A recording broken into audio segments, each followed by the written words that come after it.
Hey doctor, what's this? Well... Ozzy, let me tell you what, you had heart surgery. And after that, blood can fill the pleural cavity. And that can be a pain, hemothorax is the name. Cause you ain't breathing AC till that blood is drained. But don't you cry, I'll tell you why. With thoracostamy, we can stick a tube inside of you, drain that blood easy. As long as it don't clog, cause blood clots are a ball. And that can cause RBS, the chest tube fatal fall. But doctor, how can we prevent blood from clotting when it enters the tube? From a fluid dynamics perspective, we want to increase the tube outflow rate while also decreasing the fluid shear stress. And that's because blood tends to gel up at high shear stresses. So how do we do that? Well... Hagen and his friend Poise got this handy law.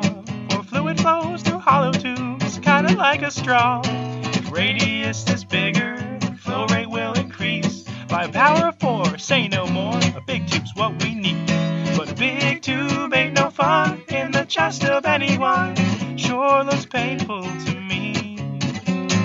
There must be another way to increase the blood flow rate. Ozzy, listen close to what I'm about to say.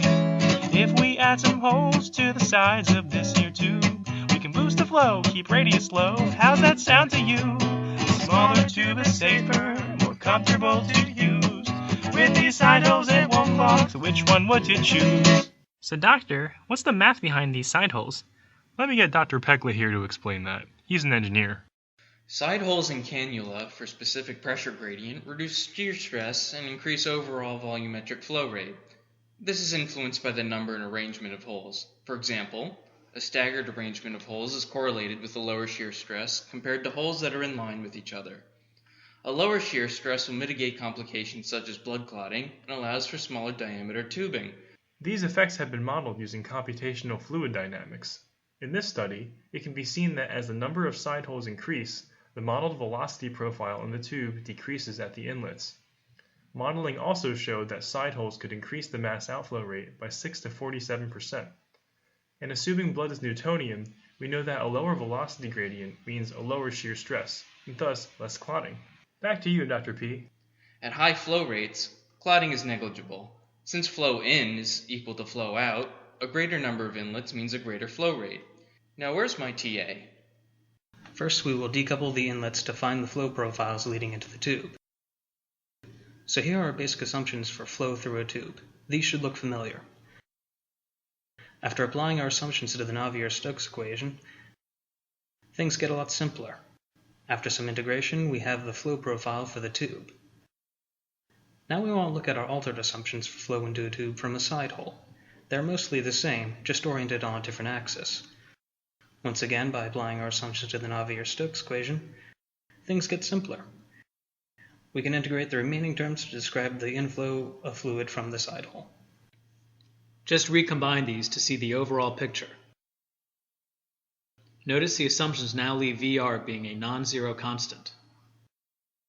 Here are those Navier-Stokes equations yet again, and after applying assumptions, pretty simple. Notice the term on the bottom left that didn't go away this time? Makes this next part a little more complicated, but just integrate as always, and a final equation for the flow profile can be found. Notice, however, that there are two constants. They were not able to be determined mathematically, so we were assigned arbitrary values of 1 for modeling. Here are the rest of the numbers that were found to characterize the flows.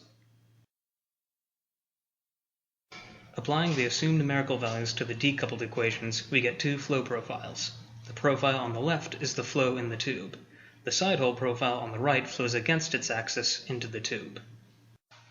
That inflow from the side changes the parabolic flow, making it relatively less aggressive along the sides but far more dramatic towards the middle. This was despite assumptions that radial flow would not affect axial flow. Also, here the side holes are much smaller, but the behavior hasn't changed much. The geometry does have a big effect, however. With the side holes almost as big as the tube itself, the flow comes to a near standstill. From this it's clear that side holes allow for changes to the flow through the basic tube with a range of controlled effects. How's that, Dr. P? Do you understand now, Osborne?